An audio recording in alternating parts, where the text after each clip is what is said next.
Hi, this is Pat. Welcome to my YouTube channel. I had been doing some videos that I wanted to release about doing some sewing projects, but then a thing happened and my left wrist is now in a splint. And excuse the colors, I've been painting and I have paint on my fingers, but I don't have a lot of good use of my hand right now. So instead, I wanted to show you some projects I made a couple of years ago that involves some hand stitching and map making.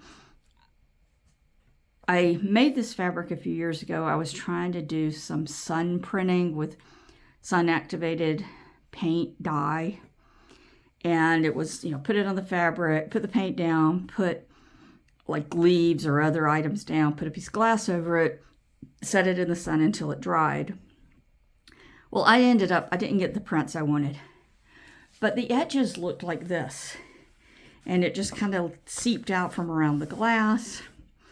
And I thought it looked like old paper, like maybe that a map would have been on. So I did a brown one and a green one. You'll see the brown one in a minute. So I made a map of where my childhood home was. And some of this is pretty accurate. Most of it I drew by, I did it by memory, but then I did double check with the map on a few of the roads. And there is batting between here, but I didn't put that in until after I hand stitched this. I just used DMC floss. This is the highway, and our house sat at the corner of the highway, and these brown lines are dirt roads. And our house sat at the corner of a driveway and a dirt road. I have covered up the name of the nearby town just to try to protect some of my privacy. There were lots of pine tree forests. These were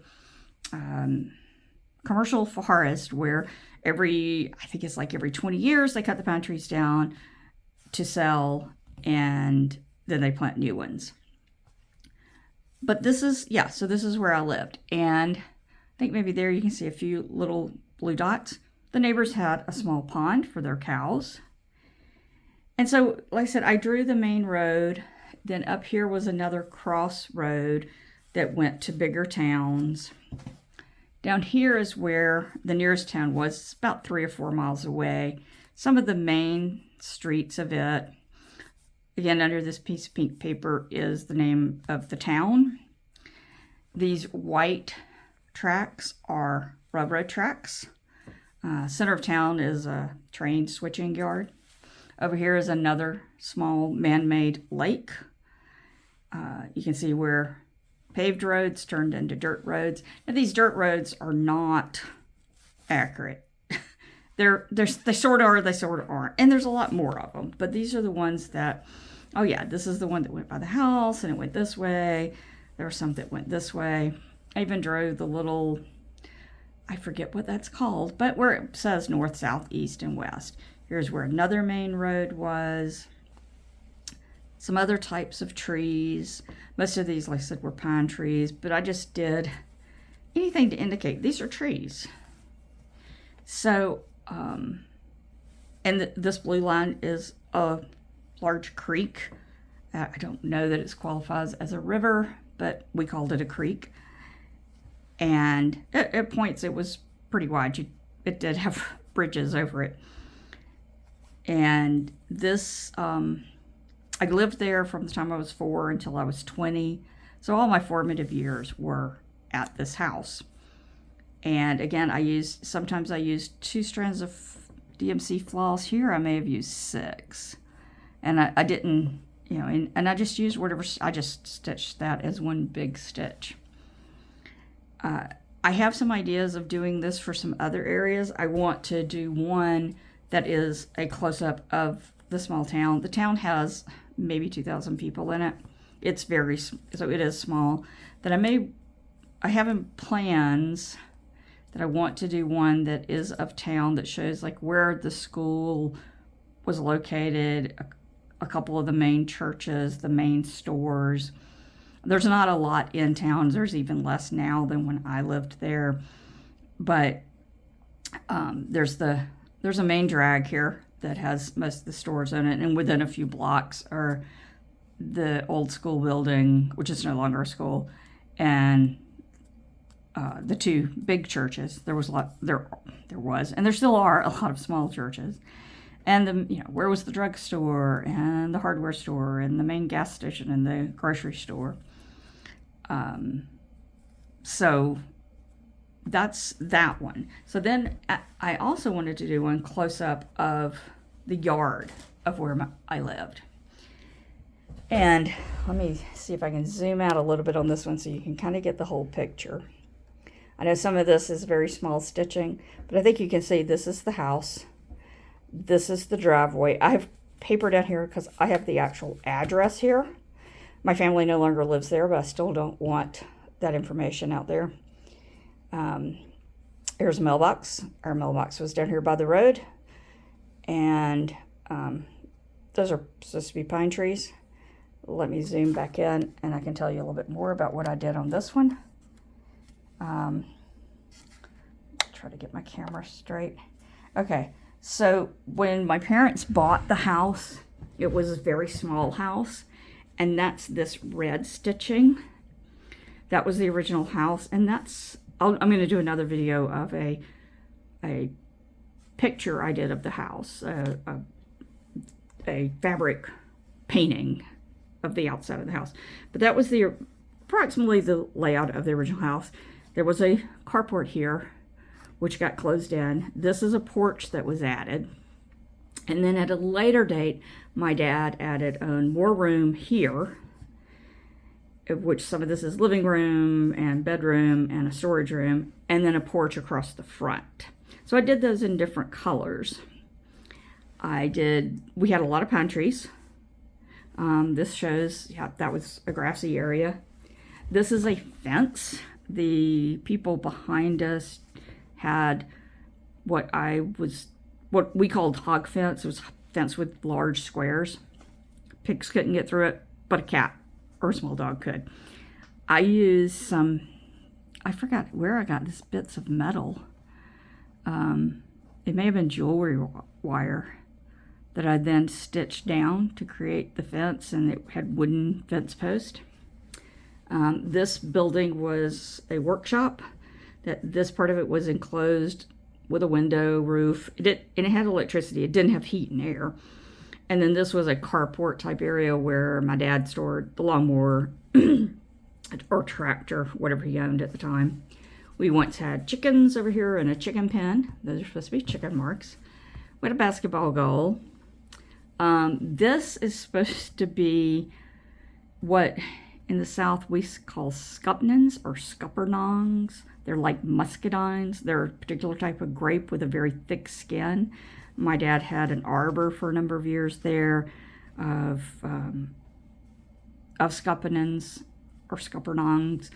And so that's what that is.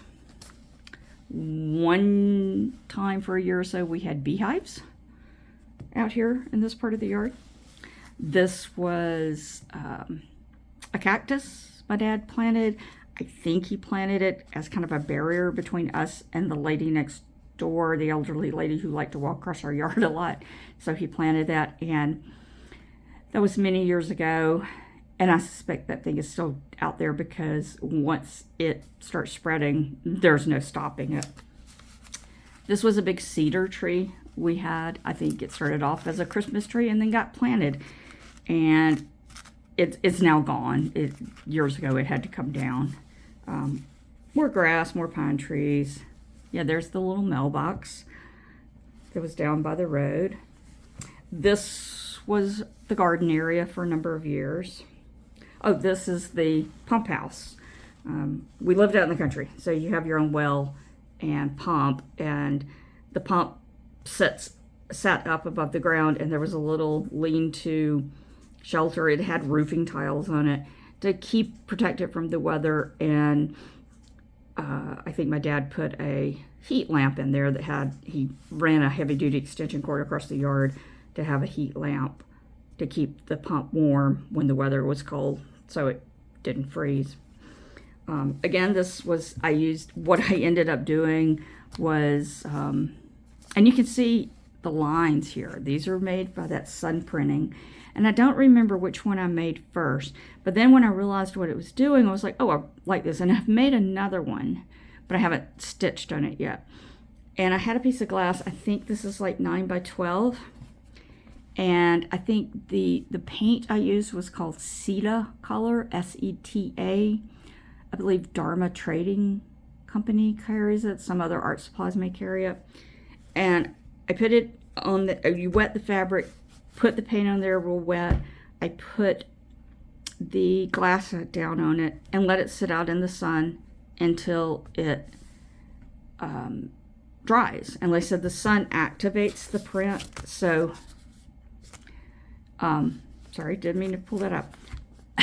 So you can see where, you know, this is, and this right here feels a little stiffer, but not much. It still was easy to embroidery with and stitch on. I did like a split stitch. Of course, you could do a whole neighborhood like this. You could do more details on the house. You could do the house layout if you wanted to, if you wanted the floor plan. And then for the edging, I put some batting and just a piece of muslin on the back. And then I did a blanket stitch. And I used my sewing machine to do the blanket stitch on both of these. Just because that was quicker for me. And I put a sleeve on them so I can hang them on the wall. I can put a rod through there and hang it on the wall. And like I said, I plan to also do one that is a detail of my hometown. I really enjoy doing these. I enjoy looking at them. That it probably means a lot more to me to look at it than it does anyone else, or except for maybe my family, because this outline I can picture this in my mind. And I know a friend of mine did a map of, similar to this, but of the neighborhood her daughter grew up in. And you can make it as detailed as you want, or you can make it just very sparse. You, instead of writing home, you could just, you know, draw a little box or a house. Maybe have different colored boxes based on which one was your home, and you know, which one would your best friend or your grandparents lived in, or whoever in the neighborhood. So I just thought I'd share that. Hopefully that is inspiration for other people to do something similar. You don't have to do this type of background. You could do any fabric, or you could buy fabric that looks like parchment paper or looks like map paper to you. You don't have to paint it yourself. Or you can just do it on plain muslin, or you could, I wouldn't do it on a print because it would get lost. But you could also, you could applicate things on here. You could applicate pictures of houses or trees or whatever represents the area for you. If you like this video, please give me a thumbs up and subscribe. I hope that in a few weeks my hand will be back and I will be able to do a little bit more sewing. In the meantime, I have some other videos planned, like I said, that don't require me to use my left hand all the time. So I hope you'll join me. Thanks. Have a good day.